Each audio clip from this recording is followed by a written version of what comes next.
할렐루야 샬롬 하고 인사하십니다. 할렐루야 샬롬 샬롬 샬롬 샬롬 샬롬. 하나님 사랑합니다. 여러분 주 안에서 사랑합니다. 네.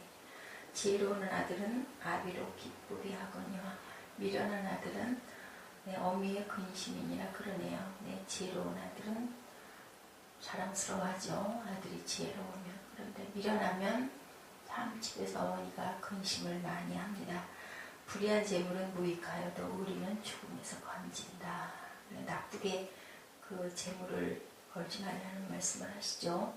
여호와께서 의인의 영혼은 줄이지 않게 하시나 악인의 소욕은 아무리 많은 것을 벌어도 악한 마음으로 악한 결과를 낳는 그러한 재물은 하나님께서 기뻐하지 않으신다.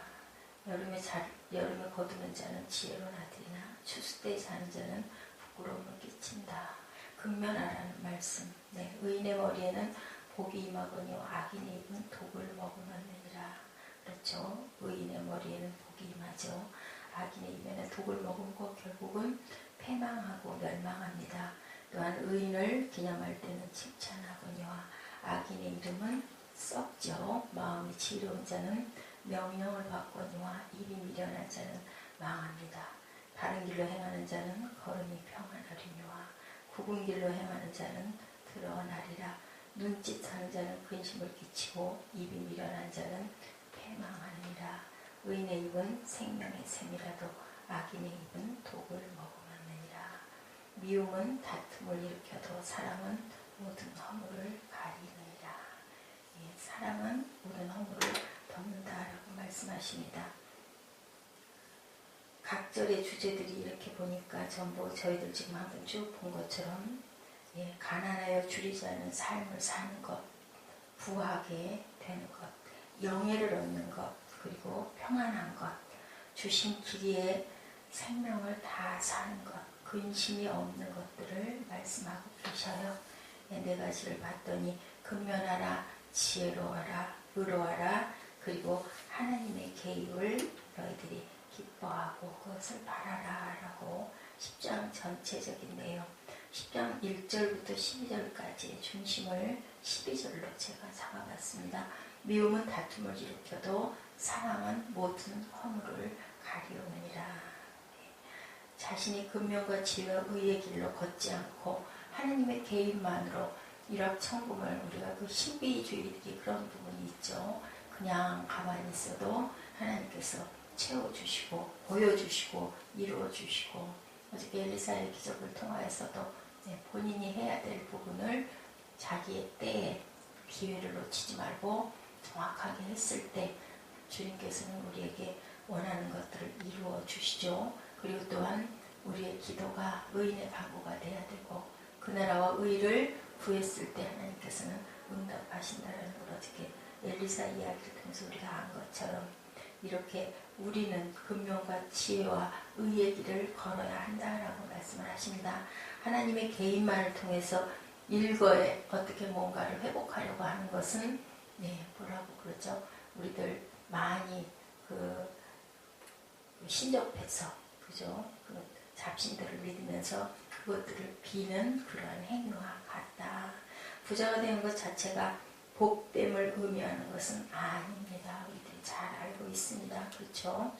부자의 재물은 그의 견고한 성이라고 말하고 있습니다. 그래서 구하려고 해요. 왜냐하면 구하게 되면 안전하니까. 일생 살아가는데 평생 먹고 살만해 하는 그러한 말들 많이 하죠. 그런데 그게 하나님이 개입하지 아니하시면 단순간에 날아가는 안개처럼, 그죠? 시드는 풀처럼 그렇게 될 수밖에 없다라는 걸 우리가 너무나 잘 알고 있습니다. 잠언이 약속하는 걱정할 것이 없는 좋은 추수와는 전혀 다릅니다. 일확천금을 얻어서 나는 먹고 살만해 라는 생각을 하면 믿는 사람들도 어쩔 수 없어요. 지갑에 가진 게 두둑하고 재산이 있고 하면 뭔가 모르게 마음이 든든해집니다. 걱정할 일이 없죠. 사고가 나도 걱정할 일이 별로 없고, 당연히 사고가 나지 않아야 되겠지만 좀 그런다 하더라도, 그런데 가진 게 없는 사람은 마음이 여유가 없습니다. 이렇게 복을 추구함에 있어서 우리가 지녀야 하는 지혜는 열심히 일하라는 요청이 지혜와 경건의 틀 안에서 주어지고 있습니다. 우리가 말씀 지금 봤을 때도 그러죠.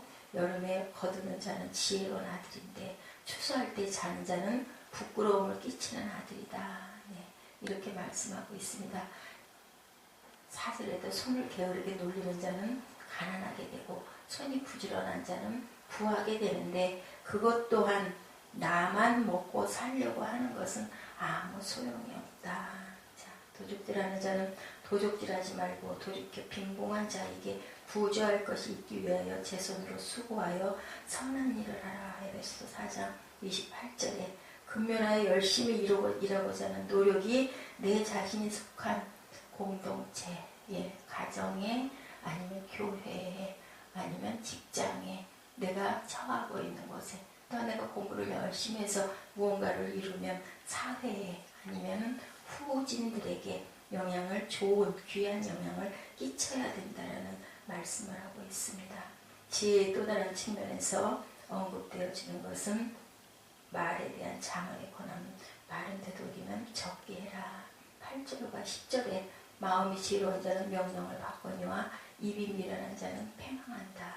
눈짓하는 자는 근심을 끼치고 입이 미련한 자는 패망한다. 두 번이나 말씀하고 계시네요. 입이 미련하다는 건 뭘까요? 쓸데없는 말을 하는 거, 남에게 좋은 영향을 끼치지 않는 악한 말을 하는 거, 이게 다 미련한 자들이죠.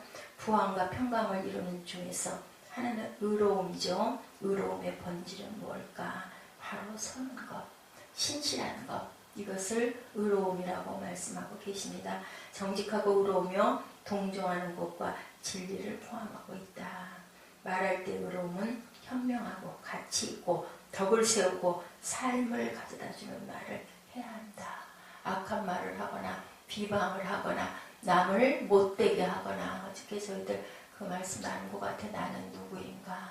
나를 좋게 보는 사람들은 좋은 쪽의 경향을 얘기하고, 나를 나쁘게 보는 사람들은 나쁜 단점만을 듣고, 나 자신 같은 경우에는 자칫 잘못하면 나를 먼저 선대하고, 아니면은 나를 비관하고, 나를 자기 도취에 빠져 있기도 하는데, 누구만은 하나님만은 우리를 정직하게 아신다라고 어저께 우리 함께 은혜를 나눴습니다. 의로움을 이해하기 위해서 사악함을 이해해야 되겠죠. 성경은 사악함을 진리를 벗어난 것, 구부러진 것, 뒤틀린 것, 네, 죄라는 한문자, 제가 그물망자에다 아닐 빗자, 아닌 것들로 망을 씌우는 것, 그 그물 안에 갇히는 것, 이렇게 비틀리고 구부러지고 뒤틀린 것들이 바로 죄입니다. 사악한 것들이죠.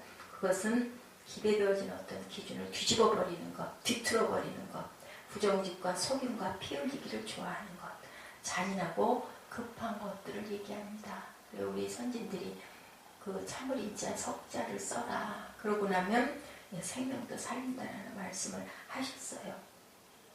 우리는 하나님의 나라가 이 땅에 이루어지기를 위해서 기도해야 할 줄로 믿습니다.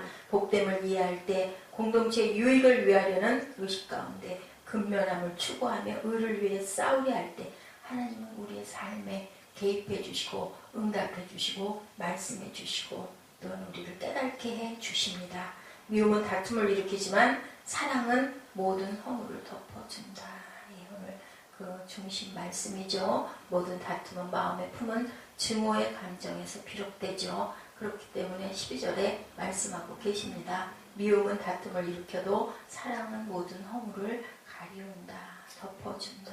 아멘. 네, 모든 허물을 잠언 17장 9절에도 보니까 허물을 덮어주는 자는 사랑을 구하는 자다. 사랑은 허다한 죄를 덮는다. 베드로전서 베드로도 그렇게 얘기했습니다. 또한 어떤 일이 있어서 일반 달란트 비유에 마태복음 18장 21절에서 35절 형제가 내게 죄를 범하면 몇 번이나 용서하여 주리까?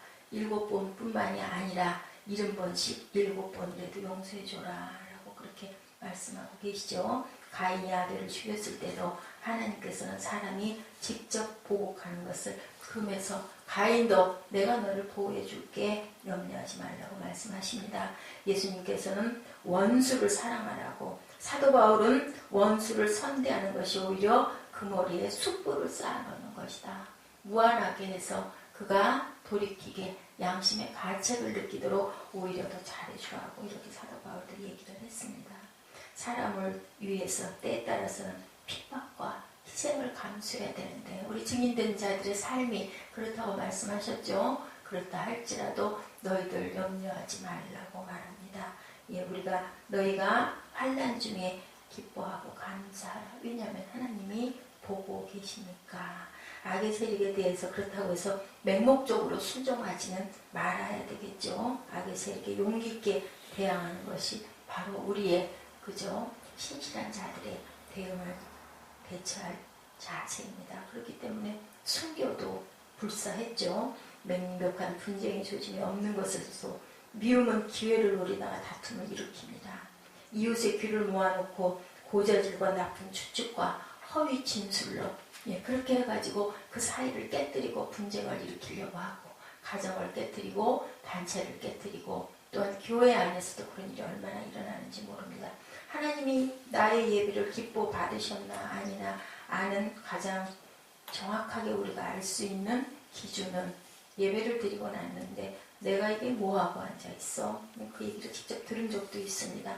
예배를 드리고 났는데 누군가가 밉고 누가 하는 소행이 눈에 거슬리고 막 비판하게 판단하게 되고 저 따위야 어찌 예수 믿는다 하면서 봉사한다 하면서 저것밖에 못해. 이런 마음이 들거나 이런 말이 입에 튀어나올 때는 하나님이 기쁘게 예배받으시지 않으셨구나 라고 생각하면 된다라고 말씀하십니다.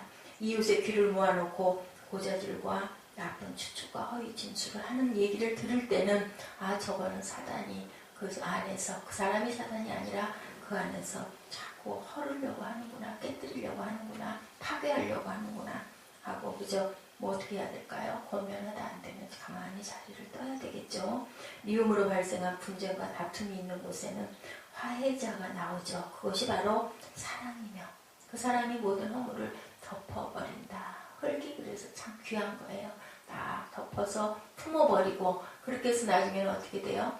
좋은 비료를 만들어버리죠. 나쁜 더럽고 냄새나는 오물들이 그 흙 속에 그만 잠기게 되면 시간이 가면서 나쁜 것들, 가스 같은 건 다 없어지고 그래서 아주 우리가 비옥한 옥토가 된다고 합니다. 그래서 우리 조상들은 모든 거 하나도 버리는 게 없었어요. 그죠? 이렇게 아주 좋은 걸음을 만들어주기도 하는 그러한 그 흙의 사랑. 저는 자꾸 그 흙이 생각이 납니다.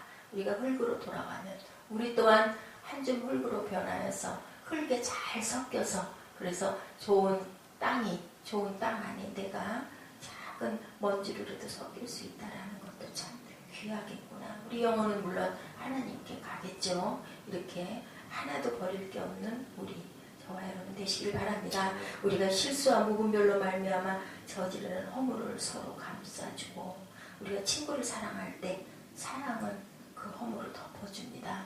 아내가 남편을 사랑하고 남편이 아내를 사랑하고 또 교회에서 성도 간에 형제 자매 간에 서로 사랑할 때 그 사람의 단점이 있다 하더라도 내가 가진 장점으로 얼른 그것을 도와주고 덮어주고 그랬을 때 그 공동체가 살아나는 것처럼 사랑의 수단에 의해서 분쟁은 예방되죠. 다툼이 발생했다 하더라도 화평이 금방 이루어집니다. 그냥 이해하죠.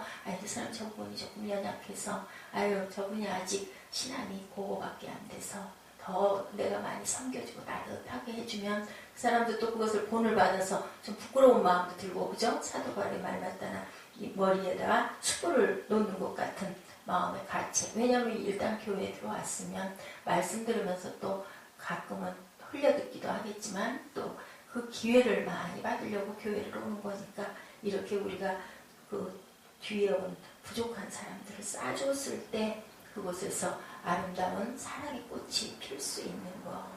우리가 이방 사람들이 하고 싶어하는 일을 했을 때 방탕과 정욕과 술 취함과 환락과 연애와 가증스러움과 우상 숭배에 빠졌을 때 그분들을 권면하고 나 또한 그렇게 살아왔다 할지라도 이제는 새롭게 변화된 새로운 새 사람을 입었으니까 이전 것은 지나갔으니까 우리가 이렇게 허다한 허물을 덮고 사랑하는 마음으로 그렇게 너희들은 살아라. 항상 성령께서는 그렇게 말씀을 하십니다. 왜 내가 너를 잘 안다. 내가 내 눈앞에 있지 않니? 그리고 네 안에 내가 있지 않니? 너 나 잘한다. 내가 너를 안다. 억울해하지도 말고 아파하지도 말고 분해하지도 말고 원통해하지도 마라. 그리고 좋은 것을 주시는 아버지께서 내가 그렇게 순종하고 인내했을 때 좋은 것으로 주시지 않겠느냐. 항상 성령은 그렇게 말씀하시는데 감사한 건 내 안에 성령이 계시는 거, 내 안에서 성령이 말씀하시는 걸 내가 들을 수 있는 거, 그게 너무 감사한 거죠. 만물의 마지막이 가까이 왔다. 예, 그러므로 깨어서 기도하라. 먼저 서로 뜨겁게 사랑하라. 사랑은 허다한 죄를 덮는다. 불평 없이 서로 따뜻하게 손대접하기를 아끼지 말라고 이렇게 사랑은 말씀하고 계시죠. 말을 하는 사람은 하나님의 말씀을 전파하는 사람답게, 봉사하는 사람은 하나님께서 주시는 힘으로 봉사해야지. 내 힘으로 하다가는 지쳐서 주저앉게 되고 쓰러지게 되고 속에 있는 더럽고 추한 분이 일어나게 되죠. 너무 억울하죠. 맨날 나만 이거 하라 그래. 이런 마음이 일어나면 그건 속에서 나쁜 것들이 그 사랑의 마음을 그냥 뚫고 튀쳐나왔구나. 사랑은 어떠세요? 오래 참으시죠? 온유하시죠? 그렇기 때문에 그 사탄들이 그렇게 일어납니다. 하나님께서 모든 일에 구세주 예수로 말미암아 영광을 받으시려고, 우리가 살아있는 것은 하나님이 영광 받으시기 위해서라고 계속 출애굽기에서도 창세기에서도 모든 신약에서도 말씀하고 계십니다. 말을 하는 사람은 하나님의 말씀을 전파하는 사람답게, 봉사하는 사람은 하나님께서 주시는 힘으로 봉사하는 사람답게 그렇게 했을 때 하나님께서 영광 받으시고, 그 모습을 보면서 믿지 않는 자들이 그리스도의 향기를 맡게 되겠죠. 그럼 저와 여러분 되시기를 주님의 이름으로 축복합니다. 아멘. 베드로전서 4장 8절에서 11절 말씀을 합독하시고 기도하는 시간 갖도록 하십니다.